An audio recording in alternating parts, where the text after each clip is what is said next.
ছাড়া আমার আমি যেহেতু অনেক ঝাল পাগল, ঝাল ছাড়া আমার একদমই চলে না। রাত বাজে 2টা, আমার মনে হচ্ছে আমি ঝাল ঝাল ভর্তা খাবো, কিন্তু শুকনা মরিচের ভর্তা খেতে খেতে আমার পেটের অবস্থা ভীষণ খারাপ।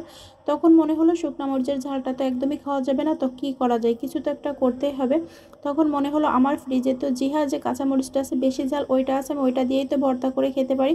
তখন আসলে মনে হলো এত বুদ্ধি আমি কই রাখি, কীভাবে যে বালিশে মাথা দিয়ে রাতে ঘুমাই সেটা চিন্তাই করতে পারি না। যাই হোক, এখানে আমি ভর্তা করার জন্য 2টা কই মাছ নিয়েছি, দেশি কই মাছ, লবণ হলুদ মাখিয়ে এখন ভেজে নিচ্ছি। তো একসাথে সবগুলো ভেজে নিচ্ছি কারণ সময়ও কম লাগবে আর তাড়াতাড়ি করে হয়ে যাবে, রাত যেহেতু অনেক বেশি। তো এখানে আমি রসুন দিয়েছি, অনেকগুলা পেঁয়াজ দিয়েছি, তার সাথে কিন্তু 8টা 9টার মতো কাঁচামরিচ দিয়েছি। এই জিহা মরিচগুলো ভীষণ ঝাল, তো যারা জিহা মরিচ খান তারা তো অবশ্যই জানেন। তো একসাথে আমি সবগুলো ভেজে নিব। আর এই যে কাঁচা রসুনের যে স্মেলটা ভাজা ভাজা, এটা কিন্তু মাছের মধ্যে প্রপারলি ঢুকে যাবে। এত সুন্দর একটা ফ্লেভার আসতেছিল ভর্তা করার আগেই, আপনাদের কি বলবো। এই সেমভাবে কিন্তু টাকি মাছও ভর্তা করে খাওয়া যায়, ভীষণ মজা হয়। আর এখানে দেখছেন তো আমি অনেক বেশি সরিষার তেলটা দিয়েছি, এই সম্পূর্ণ তেল দিয়েই ভর্তাটা করব। ভর্তায় যদি সরিষার তেলটায় না হয় আর ঝাঁঝটা না হয় তাহলে কিন্তু খেতে অত বেশি ভালো লাগে না। আর আমরা বাঙালি মানুষ, আমাদের জিহ্বায় যেটা ভালো না লাগে আমরা কিন্তু সেটা খাই না, এটা সবার ক্ষেত্রেই।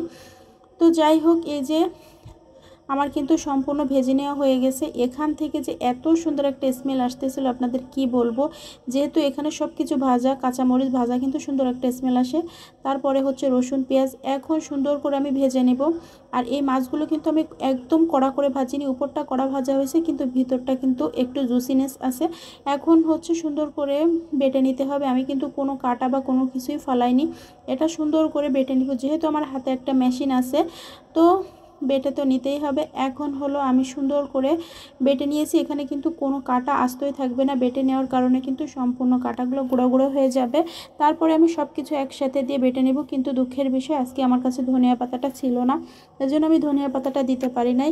তারপরেও ভর্তাটা এত বেশি মজা হয়েছিল, আপনারা দেখলেই বুঝতে পারবেন কত বেশি লোভনীয় হয়েছে। তো সম্পূর্ণ এখন আমি বেটে নেব।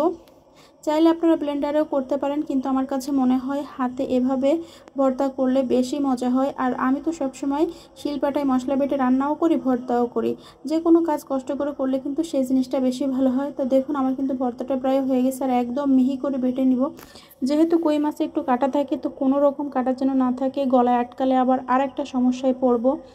আর আমি কিন্তু মাছের মাথাটাও রেখে দিয়েছি। তো ভর্তা করা হয়ে গেলে যে তেলটা ছিল বাকি, ওই তেলটা দিয়ে এখন আমি সুন্দর করে মেখে নিব।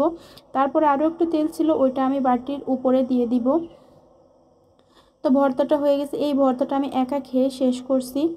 তো দেখুন কতটা লোভনীয় হয়েছে। এই ভর্তা দিয়ে 3-4 জনে অনায়াসে খেয়ে ফেলা যাবে, সাথে যদি এক টুকরো লেবু আর বোম্বাই মরিচ থাকে কোনো কথা